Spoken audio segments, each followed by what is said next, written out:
Yo!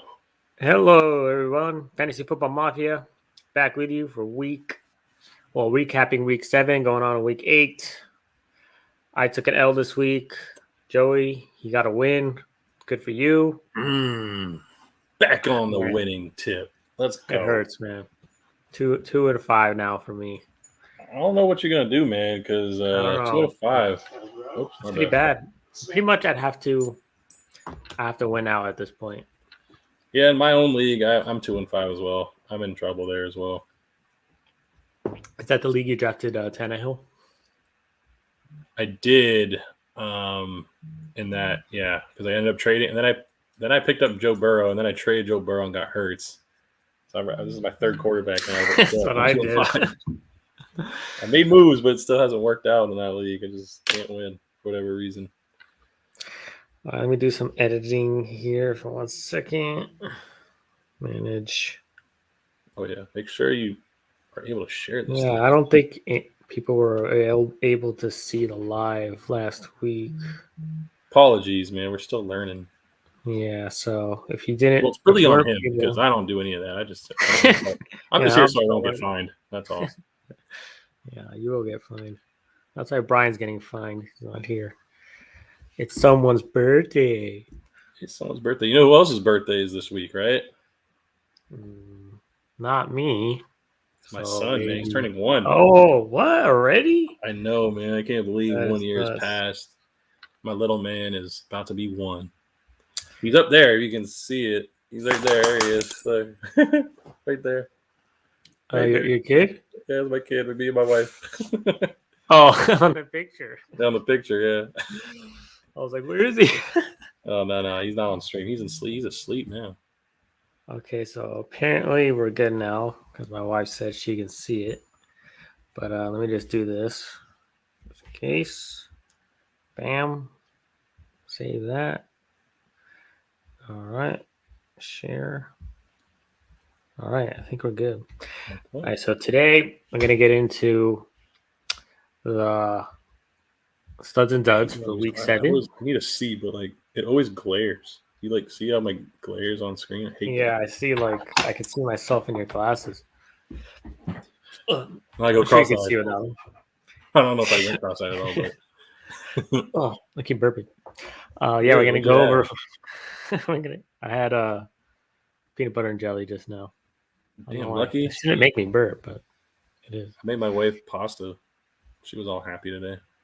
Oh, chicken you made pasta with not lemon garlic. I was like garlic butter sauce. I tried something different today. Nothing too. Oh, you made it with the garlic. Yeah, you can probably smell my burps from there. Okay. Yeah, I do. That's what the smell is. I didn't burp at all, man. You're the one burping. Yeah, I don't know why peanut butter jelly is making me burp. It shouldn't. Nancy Lopez, take note.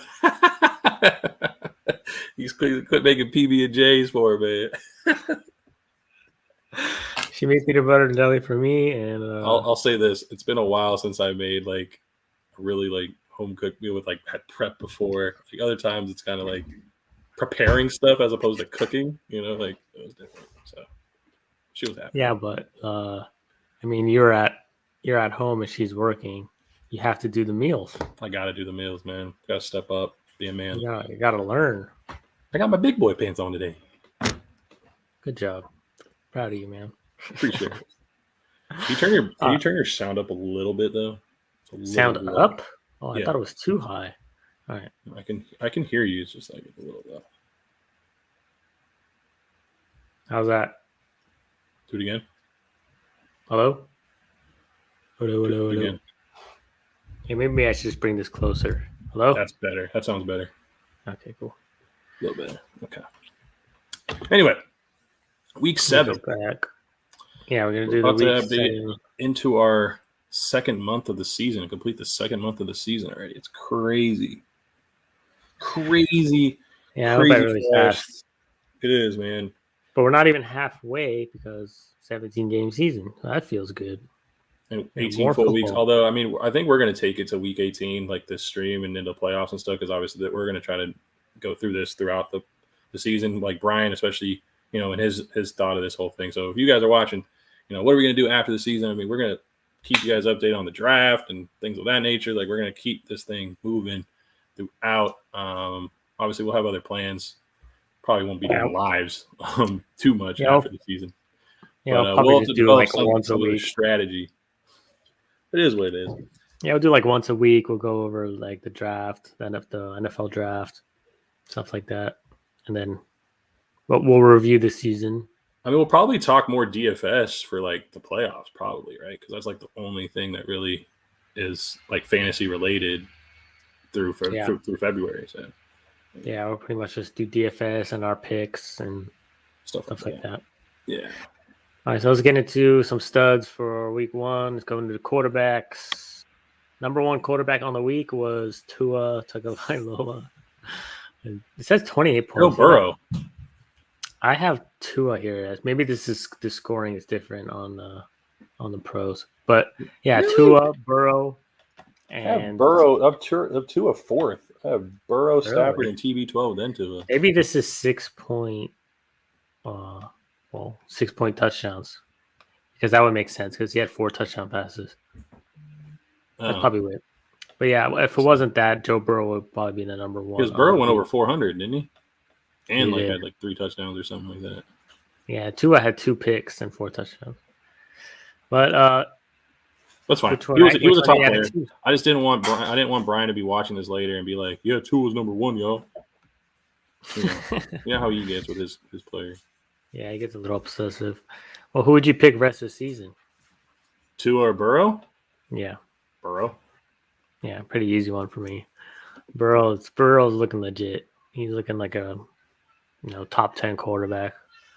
And with Jamar Chase there, they already have that. Hey man. And imagine he's a rookie and Burrow's in his second year.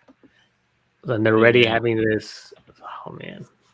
Watch out that division. Watch out NFL. I'm just saying, like Jamar Chase in the beginning of the year, I was high on him, of course, and I remember you guys were like crazy thinking I'll put him in the top 20. Okay, fine. We'll give you props. Gosh, okay, I just want to throw it out there. I mean, like making sure you guys remember that I was like, I don't know what it is in this LSU water, but these rookie LSU wide receivers, they yeah. To be honest, I did not think it was going to happen at all. I thought, especially all the hype coming out of you camp, believe the dropsies. I believed it. I was like, wow. You believe that? Oh, he couldn't catch the ball because of the white Not only that, on the ball. He couldn't see the ball. They were saying he wasn't getting separation. That's you guys did bring up the separation thing, but I mean, like the guy didn't play in a year. Just let him get his training wheels back off. It's okay. Yeah, well, he looks amazing. But yeah, we're supposed to be talking about quarterbacks.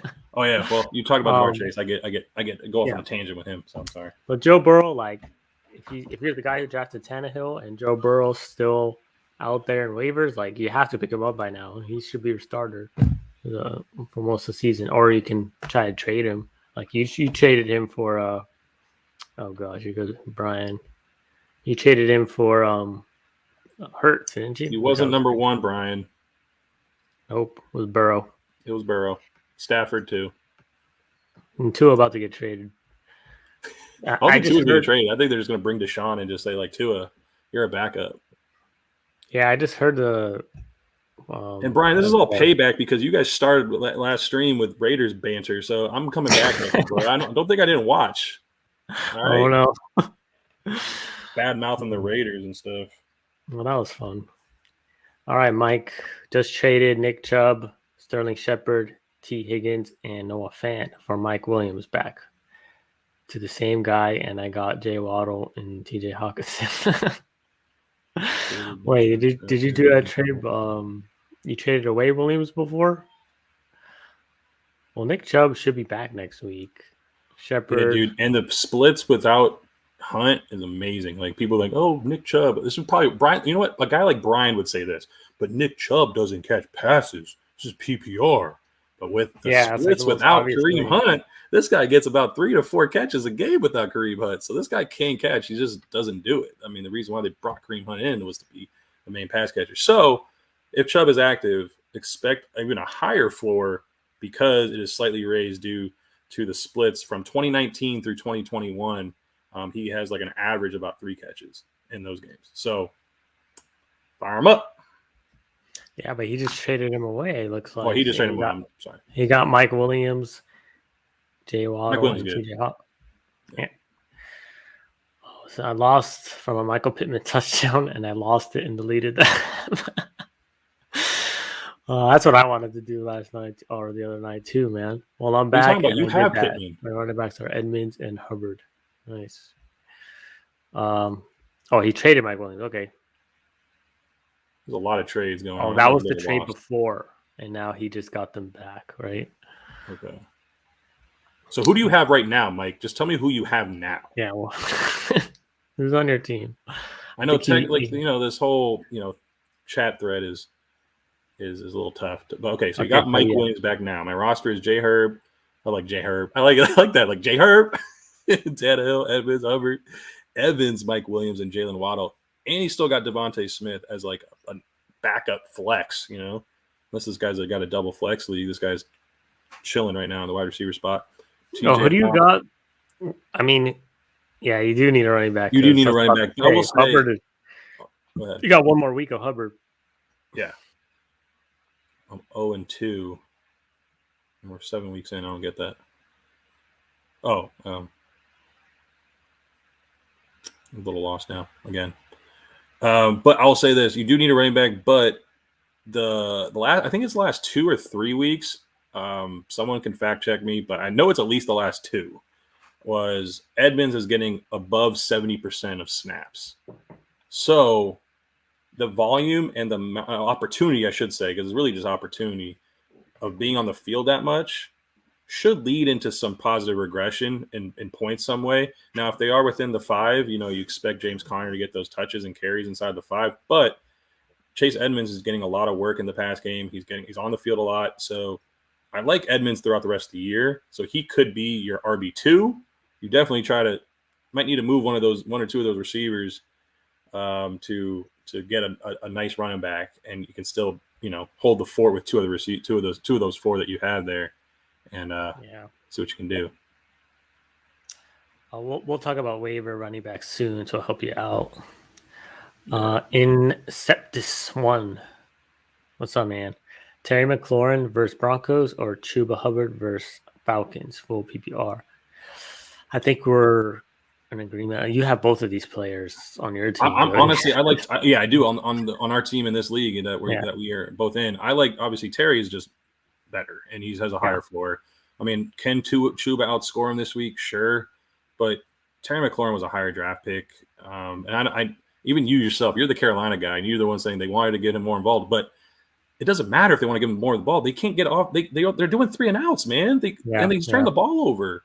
Yeah, so, at this point, in Septis, like you have to start McLaurin because, Chuba's going to get the work, but the Panthers' offense just can't move the ball. I know it's versus the Falcons, but for now, if you can start McLaurin, is way more steady and consistent than Chuba's going to be, and way more upside. So, I think we both agree on McLaurin here for you.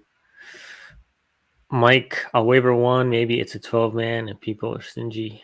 If you go waiver Melvin Gordon, and he's okay. Yeah. Michael Evans versus New Orleans. No, I will. I'm always bullish on that take because Marshawn Latimer gets in his burgers, man. He gets in his pocket every time he faces Mike Evans, and so. But you rather have Devontae Smith versus Detroit as a good matchup, yeah. Yeah, I'm. You can quote me on. I ever since 2019, I saw like the splits with Marshawn Lattimore and Mike Evans. Ever since then, it's don't play Mike Evans versus Marshawn Lattimore. I think he caught 1 touchdown against him. I think last year. But he ended up with a line of like 2 catches and 1 touchdown for like 17 yards. So he got somewhat saved by that touchdown. But other than that, like the guy is limiting. I think I do have the stat. Hold on, I have it somewhere. Hold on. The most recent up-to-date stuff. But that's true too. Mike Evans never has 2 good games in a row. Yeah, I mean, reason. I'll find it somewhere, man. I think it was like a whopping, like over the last few years, like he has a whopping of like 12 catches or something total out of like 8 or 9 games or something like that against him. It's insane. Like it's just very low output. So not buying it. All right, let's go to the running backs, studs of the week. Alvin Kamara, of course. You're going to start him every week. Damian Harris had a monster game because I just traded him versus the Jets. He was my good fellow of the week. I kind of saw this coming. He was going to get most of the work. And actually, all the running backs from the Patriots did pretty well. All startable. You can run all over the Jets. But now he has a matchup against the Chargers, who also you can run against. If you're going to beat them, you need to run against them and wind down the clock. And the Patriots love to do that. So I'm expecting another pretty good game with Damian Harris. I think he's startable again. Dearness Johnson, what are you doing with him? Wait, Chubb's coming back. Who does Damian play this week? The Chargers. I got into like a little squabble. Not squabble. I guess that's like more physical. I mean, but it was like a verbal squabble with a friend of mine who because he was scoring against the freaking New York Jets. I mean, name a Patriot running back that didn't score 2 touchdowns against the New York Jets, because Brandon Bolden scored twice, I think one through the air and one on the ground. JJ Taylor got 2 touchdowns. JJ freaking Taylor. And yet he had the audacity to say Damian Harris is in the same tier as Darrell Henderson. I was like, are you effing kidding me? Yeah, I wouldn't go that high. Yeah, I mean, now Darrell Henderson is moved into RB1 status. Like, he was in the same tier preseason wise. Like, even though he got the job from K-Makers because he got hurt, same tier, but now it's completely different. Damian Harris is still RB2, but he's on the lower tier of RB2. I think there's huge disparity between the two. Anyway. Yeah, I think Damian is definitely touchdown dependent. When huge. Henderson, he didn't have any touchdowns last week, still almost got 10 points. Damian, he had 2 wheel routes in the red zone. Like, it was on one end of the field, the other one, and just overthrew him. But they were trying to get him the ball even in the. And that was his worst game of the year, and he had almost 10 points still. Damian's worst score of the year, he had like 1 point 2 times. Yeah. So, yeah, it's really matchup with Damian, and you're going to hope for touchdowns. Dearness Johnson, what are you doing with him? He had a monster game. Chubb's coming back. I mean, I wouldn't touch him. Chubb's coming back, playing healthy, and they like rule him in. Obviously, you guys just check check those inactives and actives lists, like, prior to lock, and just ensure that it's not just like an iffy, vote of confidence. I mean, ESPN does a great job covering NFL Countdown before lock. If you watch Fox or CBS, I'm sure the on-field reporters do a really good job of that. So just gotta stay on point, and make sure that it's not like a Kadarius Toney situation a couple weeks ago where he tested pregame warm-ups, but he was going to play, but they didn't really like how he looked. You knew, and I faded Kadarius Toney that day. Like, just don't play him. You got to look at those pregame warm-ups, make sure they're good, and the practice week. Yeah. For the earnest, do you think he takes Hunt's role until Hunt's come back, or is it just going to be all Chubb? I think if Chubb is healthy enough to go at full workload, and like, you'll usually get that kind of report out, like Chubb is expected to go with a full workload, or like, even before Sunday, maybe it's not even a game time decision. Like, you might even get an Adam Schefter tweet on Saturday night just saying like Chubb is expected to have the full workload. And when you get that kind of vote of confidence, like, I wouldn't even worry about Dearness Johnson. I think maybe for the first game, like if they want to ease Chubb back from the injury and they saw how good Johnson was, they might give him a little bit work.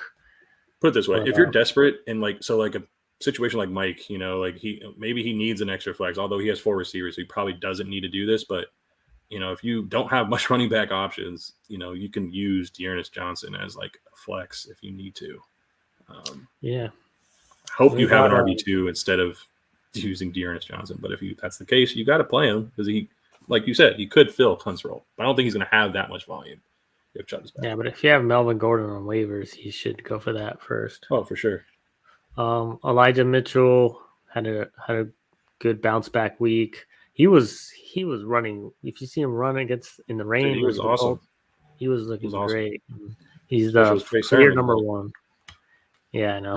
He's a clear number 1. They should have ran it more. Watching the game, once they started running the ball, once they started running the once they started passing the ball, they couldn't do anything. They were getting stopped. That's really disappointing. But yeah, Mitchell's like a must start now. Yeah. Who else? Miles Gaskin, another crazy bounce back week. What do you do with him at this point? I hate to have to like help Brian out or like tout someone on Brian's team, but Myles Gaskin is definitely going to be fantasy relevant going forward until Malcolm Brown comes back from IR.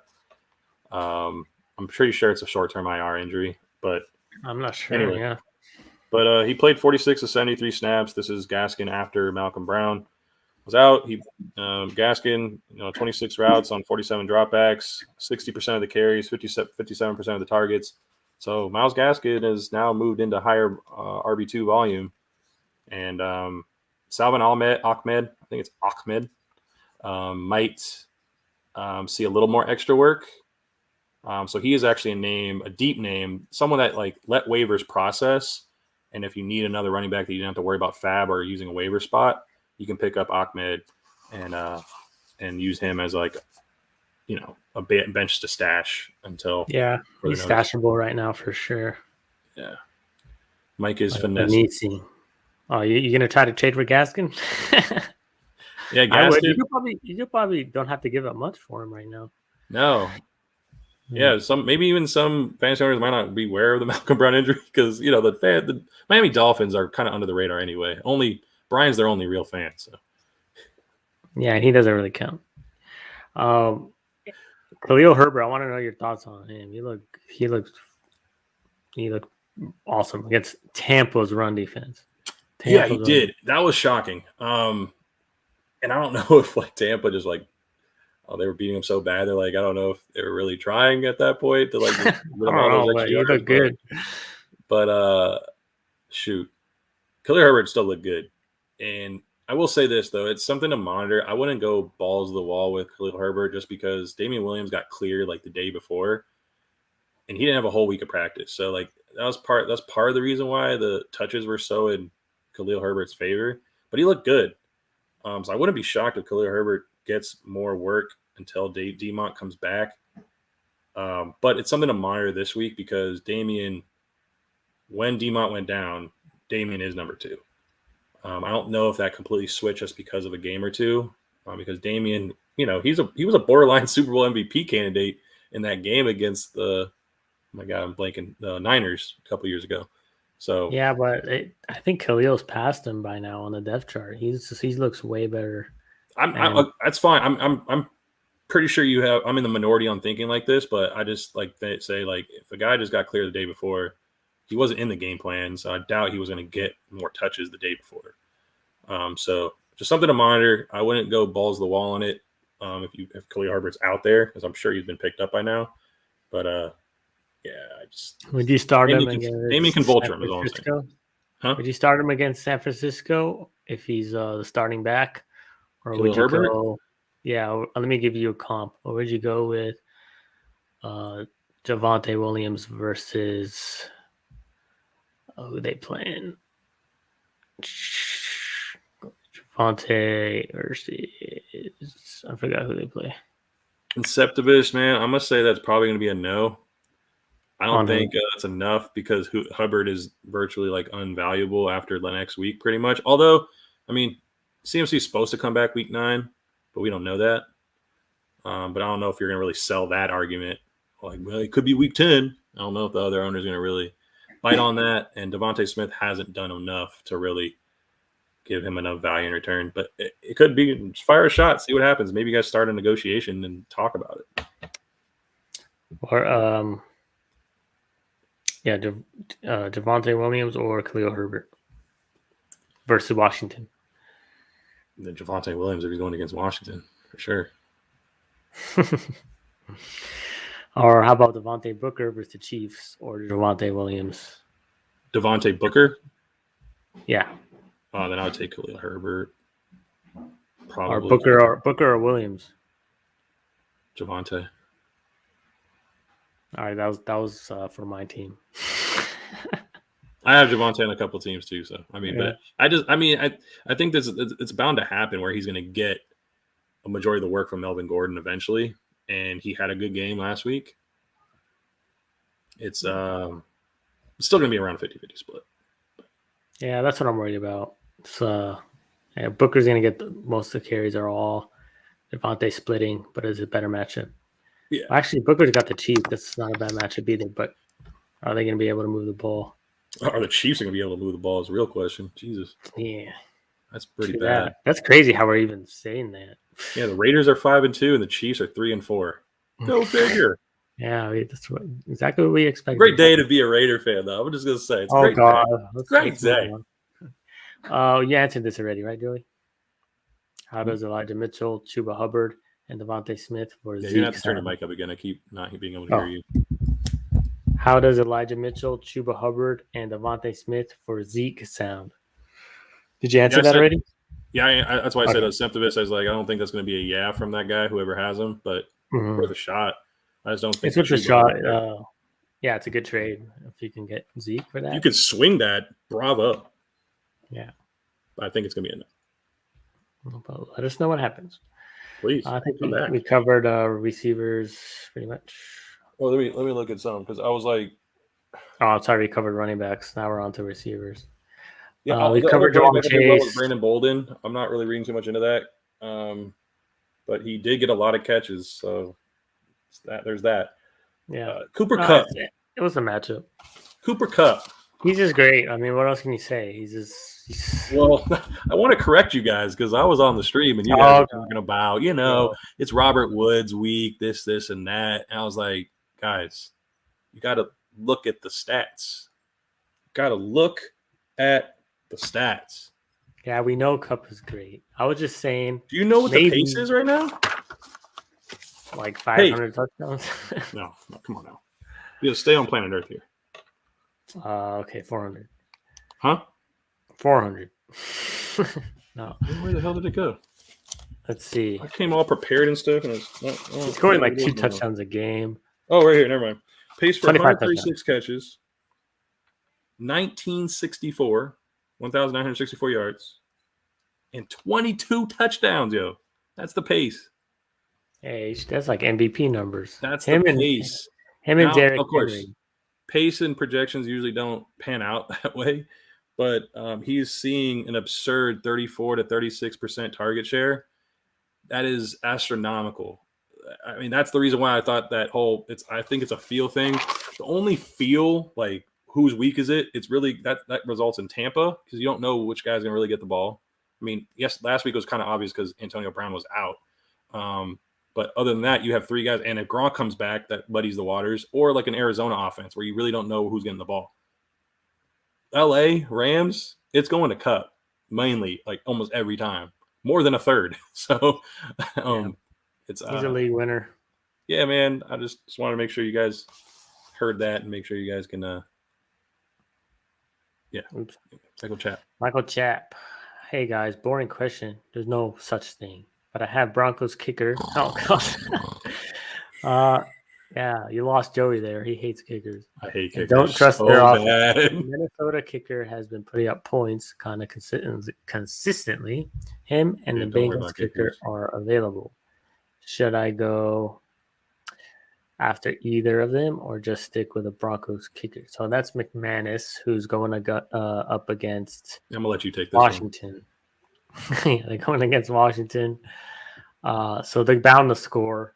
And if not, they'll get close at least. I mean, the Broncos offense is struggling, but the Washington defense is just so bad that it kind of balances out to where there'll be a lot of field goals being taken. So I'll stick for this week. I'm sticking with Broncos kicker, even though long-term, rest of the season, Bengals kicker is probably a good pickup just because the Bengals offense is just rolling right now. So for this week, stick with the Broncos. Good analysis, man. I'll say this. My only 2 cents for kickers is I always try to choose number one. My first thing is kickers in domes. Like I prefer kickers in domes where they play all their home games in domes if they're in a dome, but they also are in the division where there's like another team that plays in a dome because they're going to play that. More than half their games are going to be in domes. Good conditions help, right? The other thing is, does the offense move the ball? If the offense doesn't really move the ball consistently, you're not going to be in field goal range.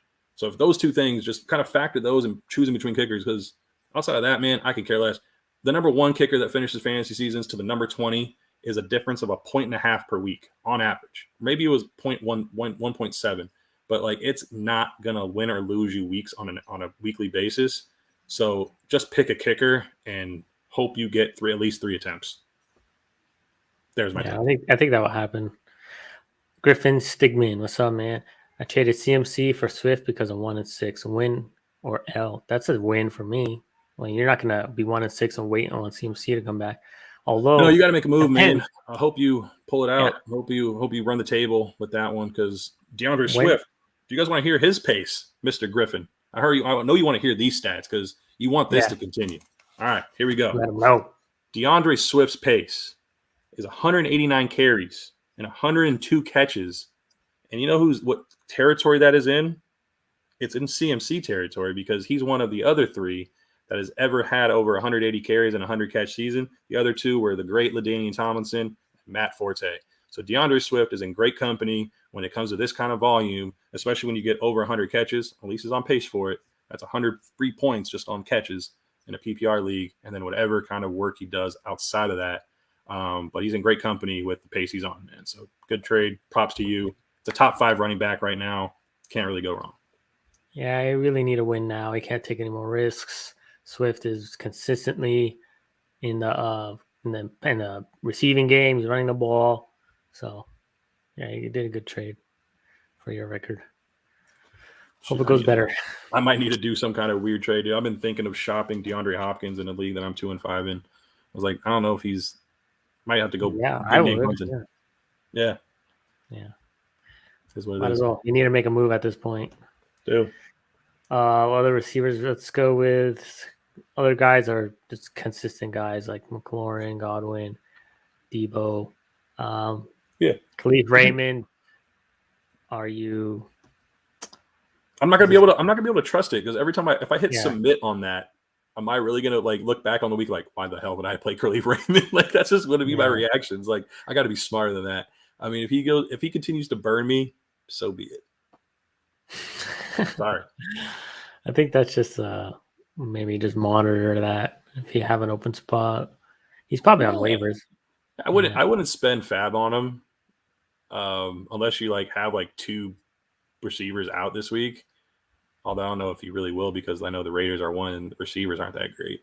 Trying to think of the other guy on bye. Oh, Marquise Brown. I know Baltimore's on bye.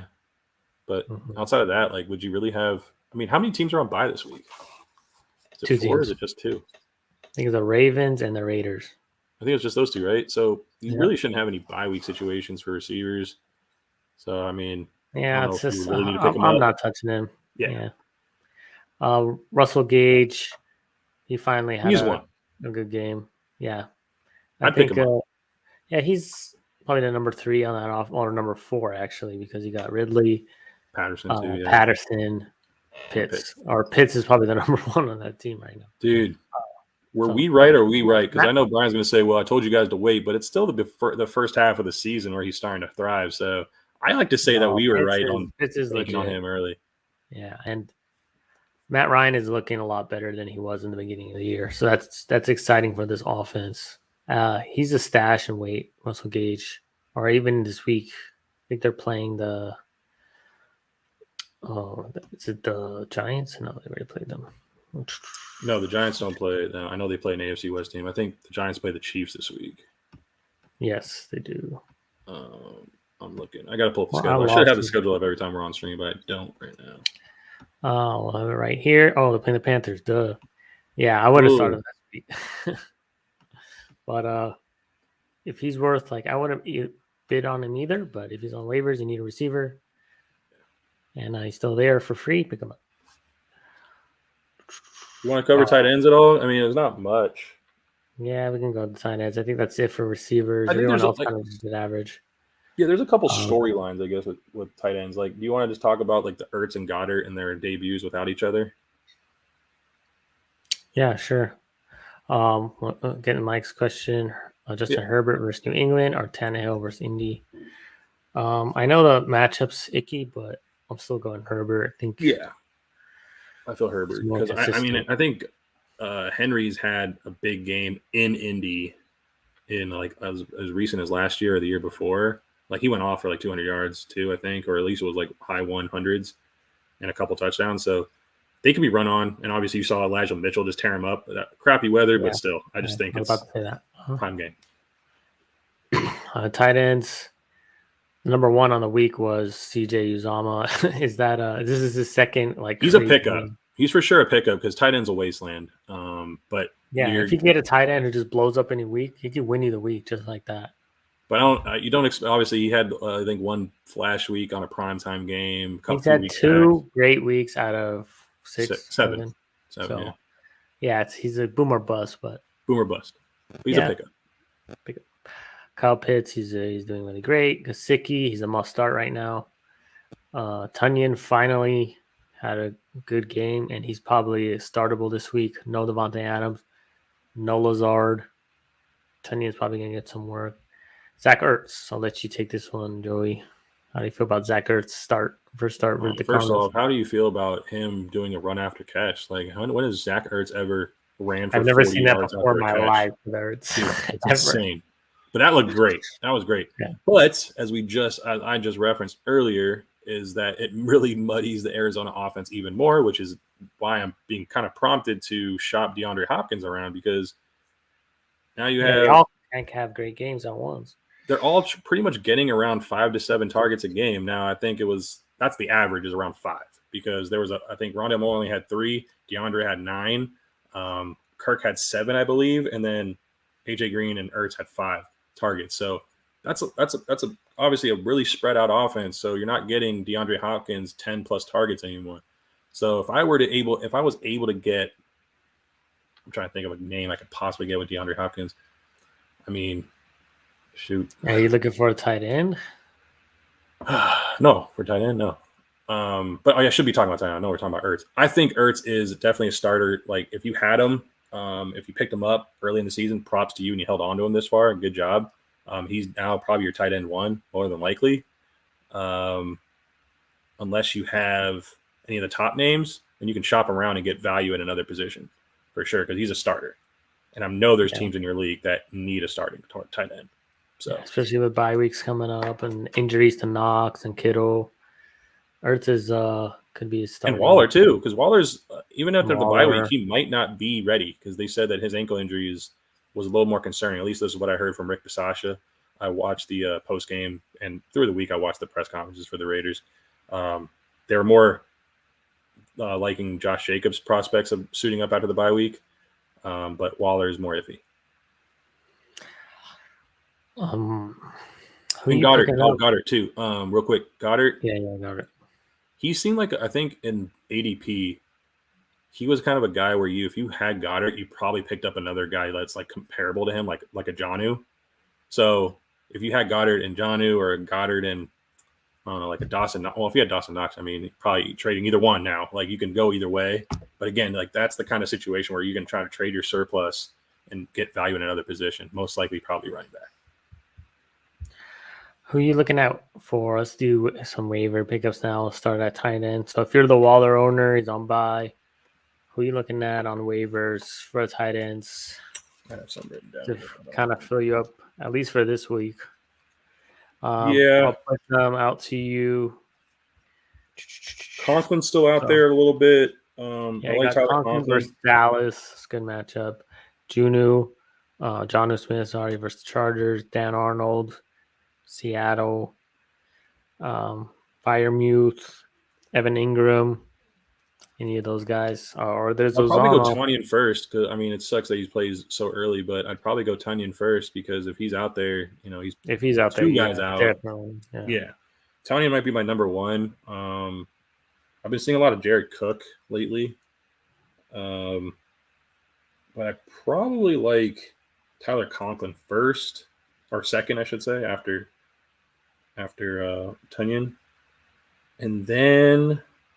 It's kind of a toss-up. Like, Cook, Ingram, and Everett can all be like other options.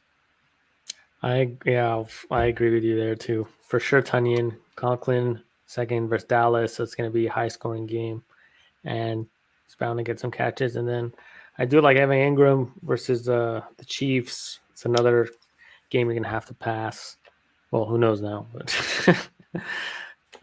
Ingram's been getting steady targets every game. So he's actually has been, yeah. All right. Yeah, I think that pretty much covers it.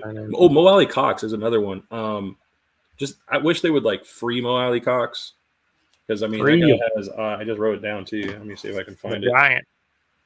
He's been All he getting caught touchdowns. is 4 touchdowns in the last 4 games. Yeah, he's been getting touchdowns every game. He needs the touchdown. Only 12 routes on 35 that's what I'm saying. He needs touchdown. If he doesn't get one, he needs to get one more routes is what he needs. He's producing. Just get him the ball. Damn it. Come on, Frank. They just put him in the red zone. I know. Sucks. So receiver waivers. We talked about Raymond. We wouldn't put a bid on him, but he's there. Yeah. Any of the Packers receivers you willing to start with Lazard and Davante Adams being out? You said what? Any of the Packers receivers you willing to start with Lazard and Davante Adams being out this Thursday?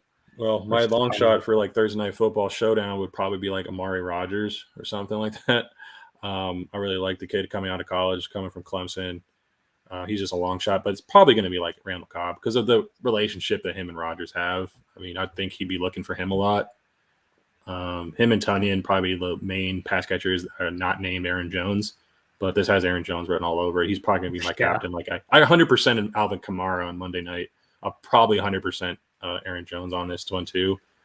Fill it in. Sucks for me because I play you this week and you have Aaron Jones. Oh man, we'll see, man. I'm touting him and he's on my team. He's probably gonna bust, but we'll see.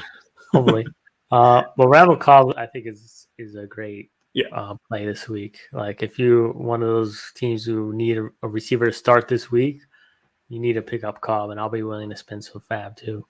Not too much, but not that I wish like obviously anything that would happen to Devontae or Lazard, to be on out just because of COVID or anything. But like if this happened during Detroit week when they played him on prime time, it would have been great to see Amon-Ra, Equanimous get play time because Equanimous wasn't going to get play time on that game because everybody was healthy. But this would be like a perfect week like going against Detroit when the two brothers would be on the opposite sides and both St. Browns getting love. It'd be great. I'd be playing both of them in showdown. It'd be awesome. Are they brothers? Yeah, Equanimous, St. Brown, and Amon-Ra. No way. Great names, too. Great names. Yeah. Really unique names. Very unique. Anybody else we want to mention? Christian Kirk might be on waivers. Christian Kirk, he's definitely a pickup. I put my foot in my mouth on him. I thought he was dust. Last couple of years, I was, really high on him as preseason hype, and then he just always let me down. But it seems like Kyler, as he matures, he can get anybody the ball. So. Brian Edwards, 13 points. He's on bye, so you wouldn't be picking him up. Oh, yeah, that's right. So don't pick him up. Easy one. But I'm trying to think. I'm looking at. I have my free agents kind of like all my leagues kind of written out. If you haven't, believe it or not, Kadarius Toney was available in 2 of my 8 leagues, so I'm prioritizing him because people dropped him because of his ankle. Wow, really? Tony's available? I can't believe it. Yeah, I can't believe it. There, you got to get him. Yeah, Russell Gage is probably number 1. Randall Cobb's probably number 2. Outside of that, how about let me throw out a name? Oh, Michael Gallup. If he is actually still available because he's been on IR, Michael Gallup is arguably probably one of the top pickups at wide receiver. So Michael Gallup, he's coming back this week. Yeah. Rashad Bateman, if he's still on your waivers, he's a must add. I think he's a must add, even though he's on bye because. I'm really high on him as well. Yeah, he's on bye. He might turn into the number 1.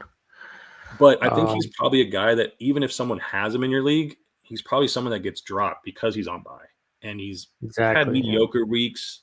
So people could be like, maybe I can get him next week anyway. But after waivers process and he hits free agency, just add him. Don't even waste anything for claims, but get him. I'd stash him. All right, let's move on to running backs. Not much this week. Samaje Perine, he had another pretty good week, or he had an okay week. He had about 14 points. He had a touchdown last week. He did pretty well as well. 4 receptions, 5 targets, and a touchdown this week. Who was this? On the ground. 11 attempts, 52 yards, and a touchdown. So is this a guy looking to pick up? He has the amazing matchup versus the Jets. Who is this? Samaje Perine. Oh, Perine.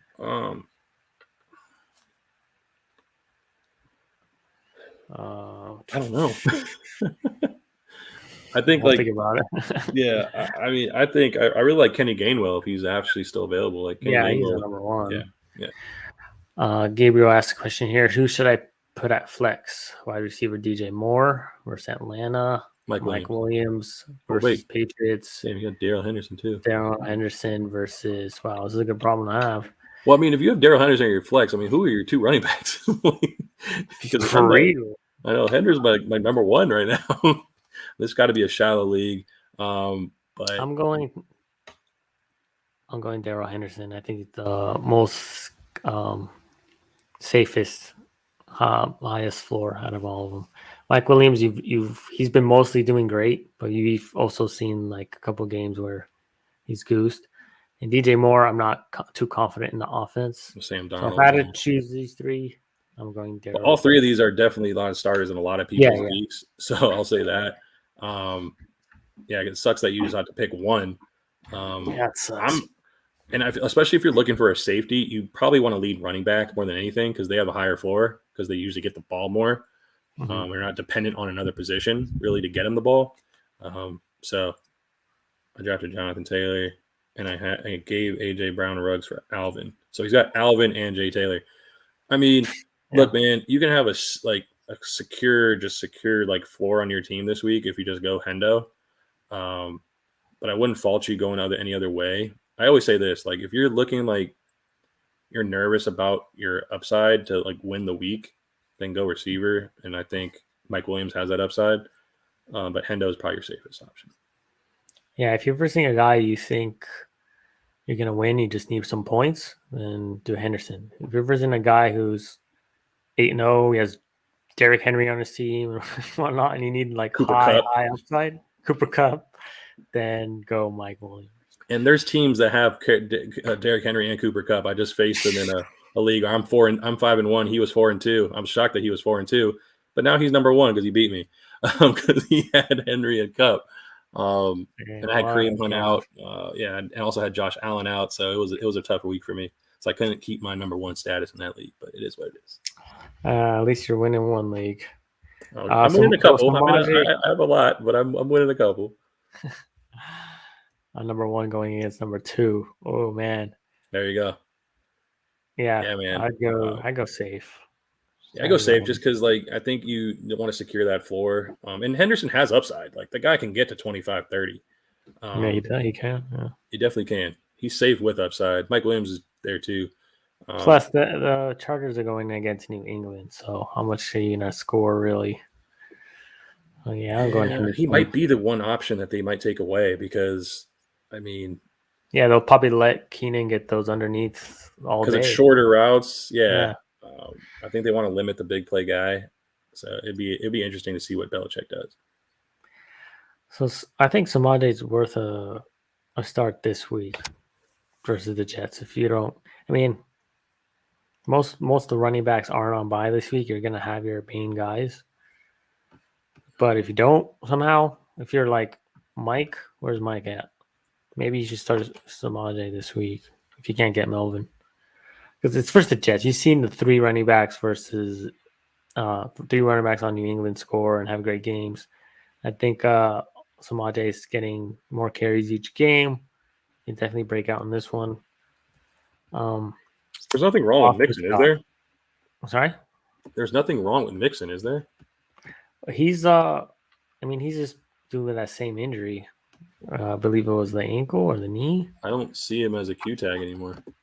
No, he plays. It's just they're lowering his volume, his reps.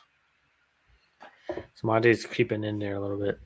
Yeah, he's definitely like wowed me a little bit because I didn't expect much from him. But I don't know, man. I'm not high on him. I mean, if you have Mixon, hopefully you don't have to worry about him. But yeah, he's worth a pickup. It is a dry week for running backs. The only other guy I want to mention besides Gainwell is the number one, Boston Scott, also on Philadelphia. I think they're gonna switch off. Gainwell is probably the more pass catcher and everything. I think Boston Scott will be, even though he's a little bit smaller, he might be the red zone guy. So he's also worth worth the pick. I think Sanders might be out for like 2-3 weeks with the ankle. One of my leagues, Kenyon Drake, got dropped week before. He's a pickup for sure. Of course, I'm gonna pick him up and stash him in that one. Yeah, he's looking great since the coaching change. Hey man, it's also never to you don't have to. You're definitely not gonna have to worry about a waiver claim or a fab on this guy, but the big dog ever gets hurt, you might want to have Darren Evans since he came back. He was the number 2 in preseason. I know McNichols has been seeing a lot of work, but I believe. I think I had the stat too. Hold on. Let's pull it up. I mean, Nichols has been pretty decent. He ran. Oh, he don't actually know. McNichols still ran more routes, but he played 34. I'm sorry. Henry ran 15 routes on 34 Tannehill dropbacks. McNichols had 6 and Evans had 3, but it was a slow return. I expect Evans to overtake McNichols in that option in that backfield as number 2. So I'm just saying, like, if you have the big dog, you might want to handcuff him in some way. I even saw some Alexander Madison in my 8 leagues, which is shocking. So that's another target for me. Like, look for these handcuffs of guys that just get a lot of work. Anything can happen. Yeah, this is the time of year where running backs, unfortunately, start to go down. So, especially on a week like dry bye weeks for running backs, like if it's really dry out there, look for the handcuffs. That's like the easiest way to kind of pick up on someone that like people are going to spend their fab on, Samaje Perine or Kenny Gainwell. Yeah. And you can always trade him too. Yeah, that's another strategy that I like to employ. All right, so QB streams: Daniel Jones versus the Chiefs. No. Kirk Cousins versus Dallas. Teddy Bridgewater versus Washington. Who would you choose? Kirk Cousins. I don't know how the hell he's available in some leagues. Why? Yeah, Kirk Cousins is there. He should be starting. Well, especially in like 12-team leagues. Isn't he like 10th in fantasy right now? Like at quarterback? 13. But he's, I think, because he had the bye week. So yeah, he was top 10, I think, before the bye. So, right, dude, come on, guys. Yeah, he's the best out of those 3, and it's a great matchup. It's gonna be a shootout versus Dallas. But every time I say that, it ends up not being one. But this one has Dallas. The whole thing with Dallas being so bad on defense last year is definitely not this case this year because Trey Diggs is definitely. It's not that they're bad on defense. It's just you have to catch up. Like the Cowboys are gonna score. They're gonna score, especially against this Vikings defense. And they score every game. They have such an amazing offense. So the Vikings are going to have to play catch-up, I think, in this game. So yeah, that's what makes Kirk Cousins a viable option. I agree. And Bridgewater versus the last place defense, Washington. Not as good as the Cousins one. I think Daniel Jones actually better start too versus the Chiefs. But he's up there too if you need one. Well, Judy might come back as well. Jerry Judy might return to practice for the Broncos. That's another element to the team. I just can't tout Daniel Jones ever again. I know we touted him as an option early, like with Sam Darnold, but you know where that got us. So so I'm not touting Daniel Jones. If he has a good game against the Chiefs, which very well could because the Chiefs defense has been historically bad. So it can happen, but well, especially he needs Shepard back or Tony. Get him his guys. Well, at least one of those might come back this week. I think Shepard was close. If one of them comes back, it's going to be a pretty good week for them. They get so many targets. I would love to play Kadarius Toney in like a double stack on DFS, like on a bring back with the Chiefs, just because the Chiefs actually find their way. Great with Kadarius Toney. Dope. All right, pretty much sums up waivers. Let's go into Thursday night. Yeah, dude, let's do it. We got some news and notes for that one, right? Yeah. So we got Devontae Adams out. Lazard is out. COVID-19. So start up your Cubs if you have them. St. Brown, I think, is number 2. Robert Tonyan is. And then Amari Rodgers as a flyer, but I don't think he's going to play him in season long. Maybe DFS. Yeah. And then the other side, you're starting their Hopkins and your Murrays. But I think this game has a lot of fantasy options. So for DFS play, it's kind of who do I put in my lineups? I think that's where we need to help people for this one. So let's start off. Who would be your captain? I like Aaron Jones as my main number one. I rarely put for tournaments. I rarely put quarterbacks as a captain. Don't do it as much. Mm-hmm. But if you do, definitely pair let's say you want to go with Kyler, just because Rodgers doesn't have his normal horses this week. I'd rather go Kyler if I were going to put a quarterback at captain, but I would pair him with at least two of his options, and there's obviously a lot. So, but I'd rather go with the pass catcher or like a high floor running back like an Aaron Jones. That's why I like that, because Kamara is the same type of player in that sense. It's kind of fine where he fit. I haven't looked at salaries though. What do you like? Yeah, well, if you're gonna have Aaron Jones up there and Kyler Murray, you're gonna have to go down the pecking order a bit. So I try to get Tunyon in there if you can, and but remember, you still want to have the Brown. best player there. Like, you still want to have the guy that's going to go off. Like, as if Tunyon still goes, Tunyon let's say he catches has a touchdown. I think he has a chance to score a touchdown for sure. And then but one touchdown compared to like a 30 regular points, like that's 45 at captain, and like a Tunyon's not going to. No, at captain you have to put Aaron Jones. I agree. I'm saying for like the other spots. Oh yeah, you're gonna have to fill in cheaper for sure. Tunyon could be pretty cheap. You could put in there, and if you're gonna put Kyler Murray, that's gonna be pretty expensive. So you could fit St. Brown, and then guys like Rondale Moore who could blow up, who's pretty cheap. Yeah, Tunyon's so cheap, actually, 4,600. Yeah, I'll say this: like, thing I've noticed over the years is like if the pricing is so appetizing, it's probably not the play. I'll say that. Yeah, but it's difficult because I think like the algorithm is kind of like, choose him because it's obvious, right? So I heard from one guy that I respect in these type of formats is to allot for 10%. So if it's a $50,000 salary cap for DK showdown, don't be scared to leave $5,000 or less on the table.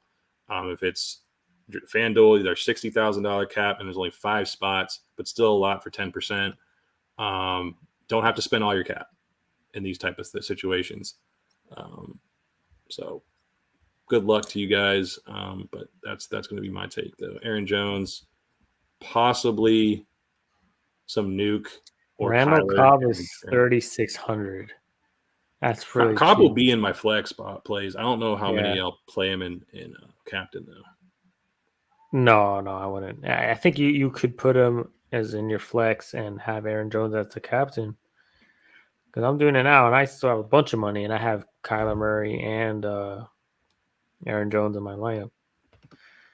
I can even put Aaron Rodgers there. So I have Aaron Jones as the captain, Kyler and Aaron Rodgers in case it's a shootout, and then you have Robert Tunyon, Cobb, Rondale Moore. I think that's a crazy good lineup. I mean, I'm not going to do it because I have no money, but I could. Get some money in, bro. I probably would, man. That's crazy. Randall Cobb at 3,600. I think that's a must-have in your flex.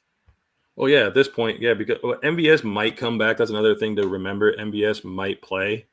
That's true. You got to keep tabs on that. You got to keep tabs on MVS because he's a home run hitter. So that might be a low guy to put in a captain spot that has extreme upside, because now there's 2 people that are not going to be there for targets, and he can get there in a couple big plays. So he is an under the radar captain spot for me after just realizing that.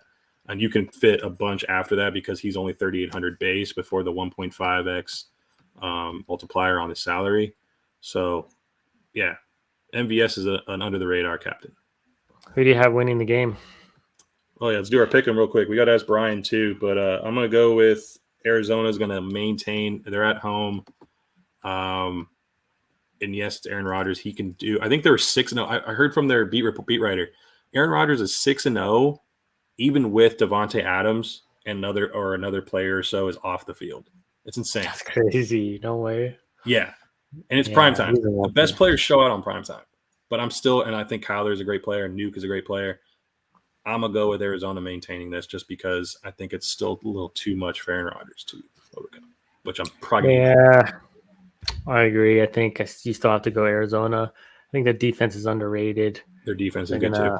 They're gonna put some pressure on Aaron. It's gonna be with that pressure, no Devontae Adams, I think he'll still have a good game, but I don't think he's going to win. He's going to win it out. So, I'm 2-5. I'll believe this one for you. You come back. You call yourself the comeback kid, and you come back. You don't quit. You Brian, real quick, who do you like in the game? Arizona, Green Bay at Arizona. Hey, Brian, what do you do if you don't make the playoffs? And it's, you just tell me, what do you do? When your best friend wins the championship. He's not going to respond, man. Oh, he likes Arizona. Okay, there you go. So we got all three of us in Arizona. You might go another way because you need to catch up. No, I'm going to Arizona. Okay, I got one last week. All right. So yeah, real quick. So before we sign off, I'll run through our results last week. Our pick'ems. Joseph led the week with 9 correct out of, I think it's 13, right? 13 games.